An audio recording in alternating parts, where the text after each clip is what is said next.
80 வந்து மிரட்டி இதே மாதிரி மிரட்டி கூட்டணி வச்சது வந்து காங்கிரஸ்.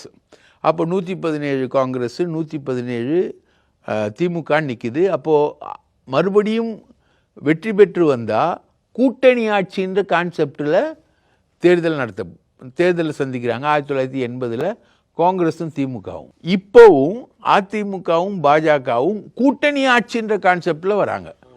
அறிவிக்கிறது இவர் அமித்ஷா அறிவிக்கிறார். இவர் கம்முன்னு உட்காந்து கூட்டணி தலைவருங்கிறது எடப்பாடி. ஆனால் எடப்பாடி பேசல, அவர் பேசுகிறார். அப்போது கூட்டணி ஆட்சின்ற கான்செப்டை 80s திமுக தொண்டை என்ன பண்ணான்னா ஒரு ஓட்டு கூட காங்கிரஸுக்கு போடவே கிடையாது. காங்கிரஸும் தோக்குது, திமுகவும் தோக்குது 80. அப்படி கூட்டணி ஆட்சின்ற கான்செப்டுக்கு தமிழ்நாட்டு மக்கள் கொடுத்த ரியாக்ஷன் அதான். ஒன்று அது. ரெண்டாவது, பாஜக எதிர்ப்புல தான் எல்லாமே இருக்கு. பாஜக எதிர்ப்புலையும் எடப்பாடி எதிர்ப்புலையும் தான் அதிமுக வாக்குகள் இருக்கு.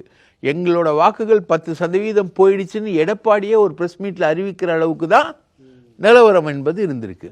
அப்போ இந்த கூட்டணி ஒர்க் அவுட் ஆகுமா?